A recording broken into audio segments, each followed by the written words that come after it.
네, 알면 할수록 힘이 되는 생활공감 정책을 국민의 눈높이로 살펴봅니다. 안녕하세요. 새롭게 단장한 KTV 정책통의 MC 서현진입니다. 글쎄 저희 큰딸이 지금 2학년이에요. 초등학교 보니까 2학년. 보니까 9살이더라고요. 벌써? 그럼 이제 한 몇 개월 있으면 10살이 되거든요. 그렇죠. 그럼 그 친구가 10대에 들어가는 거거든요. 티네이저죠. 와, 저는 네. 제 딸이 10대가 된다는 게 너무 떨리는데 네. 요즘 10대는 예전 10대와 다르다는 얘기를 굉장히 많이 들었거든요. 요새 아이들 얼마나 똑똑한지 몰라요. 모르는 것 없고 판단 잘하고 거기다가 아이들이 가지고 있는 여러 창조성도 너무 뛰어난 시기인데 문제는 이 아이들이 또 오래 갇혀 있다 보니 아이들이 가지고 있는 에너지 분출을 잘 못해서 매우 또 공격적이기도 해요. 그래서 그 공격성이나 폭력성도 아마 그전에 비해서는 굉장히 강화된 걸로 나타나죠. 아이들이 가지고 있는 여러 측면들이 과거에 비해서 많이 달라졌다. 이렇게 볼 수 있습니다. 딸이 이렇게 일찍 개그맨이 되겠다, 개그우먼이 되겠다 했을 때 마냥 좋지는 않으셨을 것 같기도 한데 어떠셨어요? 반대는 많이 했어요. 처음에는 이제 헛바람 들었다고 생각도 했고 이제 하는데 제가 옆에서 보는 부모 입장에서는 딸을 최고 많이 하는 게 엄마잖아요. 그래서 학교에서 뭘 행사한다라면 미리 혼자 와서 연습을 하고 거울 보고 다 그런 거 아닐까요? 엄마 이거 웃긴지 좀 봐줘. 이거 안 웃겨? 막 이러면서. 친구들 다 그죠? 모아놓고 같이 하고 얘를 밀어줘야 되겠다 해가지고 작년부터 고1부터 학원을 등록을 하면서 어머니가 정말 대단하신 게 사실 엄마들이 내가 이루지 못한 꿈을 자식들에게 대신 전가하는 경우가 많잖아요. 넌 이게 돼야 돼. 뭐 이런 경우가 많은데 우리 예진양 어머니는 굉장히 뭐랄까 그냥 편안하게 믿어주신 것 같아요. 근데 교수님 어떠세요? 이런 부모님들이 솔직히 흔하진 않잖아요. 흔해요. 아, 흔해요? 왜냐? 들어는 주거든요. 근데 일단 듣고 난 다음에 그건 안 돼. 이렇게 이야기하는 경우가 많아요. 이를테면 뭐 저도 처음에 저희 딸이 가수를 하겠대요. 근데 저희 애가 학교에서 얼짱이에요. 얼굴이 짱 커요. 그런데 이제 얘가 막 가수를 한다 그러는데 아니 그러니까 얼굴이 커도 가수할 수 있는데 그렇죠. 얘가 이제 음림의 높낮이가 영 편치를 않은 거예요. 그래서 야 이건 좀 아니다 싶었는데도 본인이 하겠다 그러니까 내심 어떻게든 방향을 좀 바꿨으면 좋겠다는 생각이 들더라고요. 사실은 우리 집은 소통이 잘 안 돼요.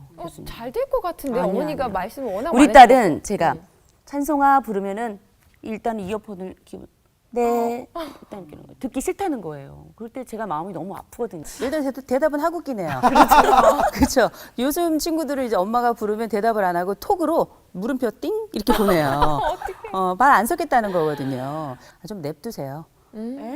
더 이상 어떻게 냅둬요? 더 이상 어떻게 냅두냐고요? 좀 냅두세요. 왜냐?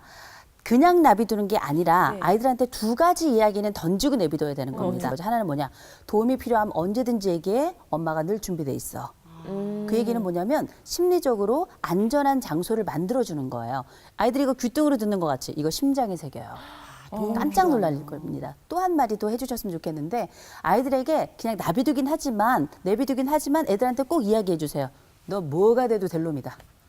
칭찬. 그거는 중요한 것 같아요. 칭찬을 이렇게 하는 거예요. 그게 뭐냐? 부모도 거짓말은 아니에요, 이게. 인간은 뭐가 돼도 되니까 이렇게 반복적으로 이야기하잖아요. 네가 뭐가 돼도 될 사람이다 이렇게 얘기해주면 정말 위기의 순간에 그 단어가 안에서부터 흘러나와요. 내 부모가 나에게 이렇게 이야기했지. 그건 뭐냐? 아이들은 그 말을 귀뚱으로 듣는 것 같아도 영혼에 새기는 거거든요. 이 두 마디를 반복적으로 듣든 안 듣든 해주는 겁니다.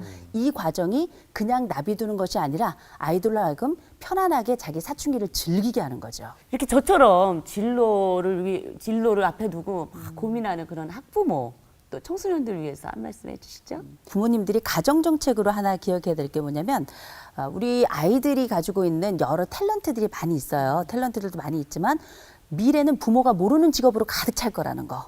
그건 다 가능성의 영역이기 때문에 그 가능성의 영역에 지지자가 필요한 것이지 금지자가 필요한 게 아니라는 거. 앞으로 국가에서 필요한 그 진로 관련한 정책이 뭔지 좀 정리해서 말씀을 해주세요. 미래를 좀 보여줬으면 좋겠어요. 미래에 어떤 직업이 우리에게 일상 속에 자리 잡게 될지에 대한 그런 리스트들을 쭉 뽑아가지고 학교에다 다 배포할 뿐만 아니라 그런 직업들과 가장 가까운 현재 직업이 무엇인지 그걸 연계해서 아이들이 체험할 수 있는 체험 기간을 더 길게 갖도록 하는 이런 시간에 대한 정책과 그다음에 여러 번 볼 수 있고 한 번 더 접근할 수 있는 기회에 대한 정책 요 두 가지를 조금 더 확보한다면 지금 가지고 있는 좋은 시스템에 더 업그레이드되고 더 효율도 높아지지 않을까 그렇게 생각합니다.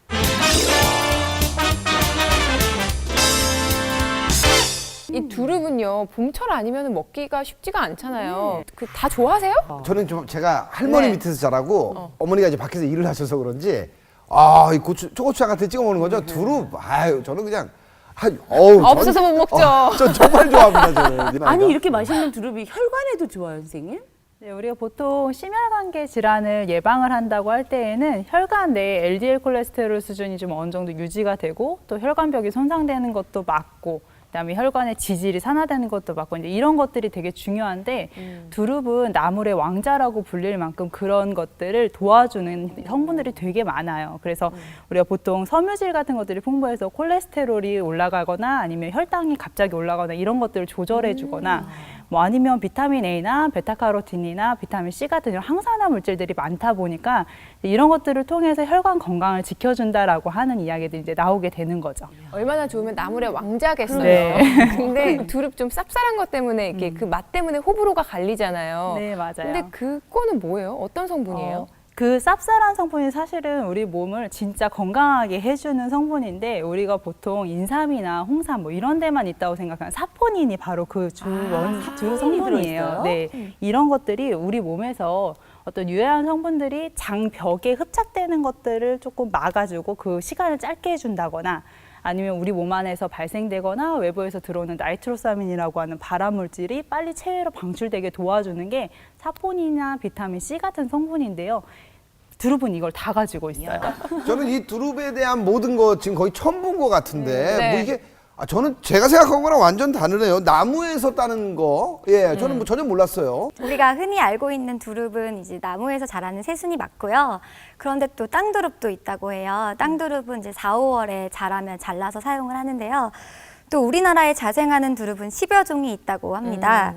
그래서 그 중에서도 자연산 두릅은 4, 5월에만 먹을 수 있고요. 이제 요즘에는 비닐하우스에서도 자라기 때문에 이른 봄부터 먹을 수 있다고 합니다. 야, 이거 빨리 이게 초장 찍어서 먹어야겠는데요. 네, 우리가 보통 두릅을 먹을 때 살짝 데쳐가지고 초장에 찍어 먹는 게 제일 맛있잖아요. 근데 이제 아무래도 우리가 초장을 많이 찍어 먹다 보면 염분 섭취가 또 많아지는 걸 걱정할 수밖에 없어요. 그래서 우리가 궁합이 좋은 음식이라고 하는 것 자체가 그 재료 안에 들어있는 어떤 물질들이 함께 들어갔을 때 더 시너지 작용을 올릴 수 있는 것들이잖아요. 우리가 베타카로틴만 먹을 때보다는 알파카로틴, 라이코펜, 뭐 파이토플로엔 이런 캐로티노이드 계열들을 함께 먹었을 때 항염, 항산화 등이 훨씬 배가가 된다라는 연구 결과가 되게 많아요. 그래서 그런 것들이 많이 들어있는 주황색 채소 과일들, 뭐 예를 들어서 토마토라던가 뭐 아니면 고구마, 단호박, 어울릴 것 같지 않은 그런 것들을 어떻게 해서든지 조리를 해서 같이 먹기만 한다면 훨씬 더 그 효과들을 배가시킬 수가 있고요.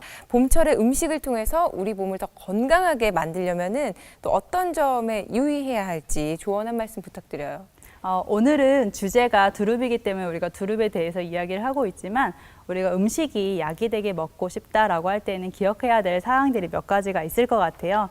첫 번째로는 한 가지 영양 성분이 탁월한 거를 먹으려고 노력하기보다는 적은 양이 들어있어도 비슷한 성분들이 들어있는 다양한 것들을 함께 먹었을 때 훨씬 더 그 효과가 좋아질 수가 있을 것 같고요. 두 번째는 우리가 좋은 재료가 효과를 나타내려면 그거에 대한 각 재료의 성질에 따른 조리법이 되게 중요해요. 그래서 이런 조리법들에 관련돼서도 좀 지혜를 갖는 것들이 필요할 것 같고요. 그리고 좋은 거를 먹었으면 흡수해서 우리 몸 안에 쓰여야 되니까 우리 몸의 소화기 계통을 잘 지키는 것들이 가장 중요한 것 중에 하나라고 생각했으면 좋겠습니다.